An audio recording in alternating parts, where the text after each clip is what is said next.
So hi friends, welcome back Bhushan tech Telugu YouTube channel. Friends ఎలా ఉన్నారు? I hope మీరు అందరూ బాగున్నారు చెప్పేసి అనుకుంటున్నా. ఫ్రెండ్స్, ఈ వీడియోలో నేను మీకు ఆధార్ పీవీసీ కార్డ్ అన్బాక్సింగ్ అయితే చూపించబోతున్నాను అనమాట. సో రీసెంట్గా 15 డేస్ బ్యాక్ అనుకుంటా ఆధార్ పీవీసీ కార్డు కొరకు నేను ఆర్డర్ చేసుకున్నాను అనమాట. సో వితిన్ 15 డేస్ లాగా నాకైతే స్పీడ్ పోస్ట్లో నా అడ్రస్కి అనేది రావడం అయితే జరిగిందనమాట. ఓకేనా? సో దీన్ని మనం ఏ విధంగా ఆర్డర్ చేసుకోవాలనేది కూడా నెక్స్ట్ వీడియోలో నేను చెప్తాను అనమాట.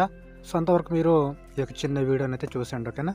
సో ఇక్కడ మనకు అడ్రస్ అయితే చూపిస్తూ ఉందన్నమాట. అండ్ బ్యాక్ సైడ్ మనకు ఏమైతే లేదు. సో దీన్ని మనము రిమూవ్ చేద్దాం.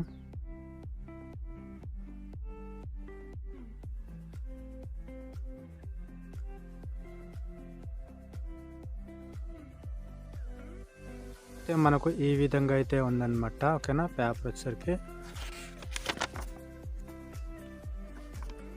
అండ్ ఫైనల్గా మనకు పీవీసీ కార్డ్ అయితే ఉందన్నమాట. అండ్ మనకు ఈ విధంగా అయితే ఉంటుందన్నమాట ఆధార్ పీవీసీ కార్డు వచ్చేసరికి. ఓకేనా? అండ్ ఇక్కడ మీరు చూసుకున్నట్లయితే ఫ్రంట్ 2 ఫోటోస్ అయితే కనిపిస్తూ ఉన్నాయన్నమాట. అండ్ ఇక్కడ వచ్చేసరికి తర్వాత మన యొక్క Aadhaar card number, name, date of birth. ఓకేనా? And gender. తర్వాత బ్యాక్ సైడ్ వచ్చేసరికి అడ్రస్ అయితే ఉందన్నమాట. సో అడ్రస్ వచ్చేసరికి మనకైతే ఈ విధంగా ఉంటుంది. అండ్ ఇది మనకు పాన్ కార్డ్, ఏటీఎం కార్డ్ ఎంత సైజులో అయితే ఉంటుందో సేమ్ ఇది కూడా ఆ సైజులో ఉంటుందన్నమాట. సో దీన్ని మీరు ఆర్డర్ చేసుకోవాలంటే 50 రూపీస్ అయితే పే చేయాల్సి ఉంటుందన్నమాట. సో మీరు 50 రూపీస్ పే చేయగానే వితిన్ 15 డేస్లో అయితే మీకు ఈ విధంగా పీవీసీ కార్డ్ అనేది రావడం అయితే జరుగుతుంది. అండ్ వీడియోలో ఎంతేనమాట. వీడియోని మీరు లైక్ చేయండి, షేర్ చేయండి. మరిన్ని వీడియోస్ కోసం మన ఛానల్ సబ్స్క్రైబ్ చేసుకోండి. ఓకేనా? Thank you.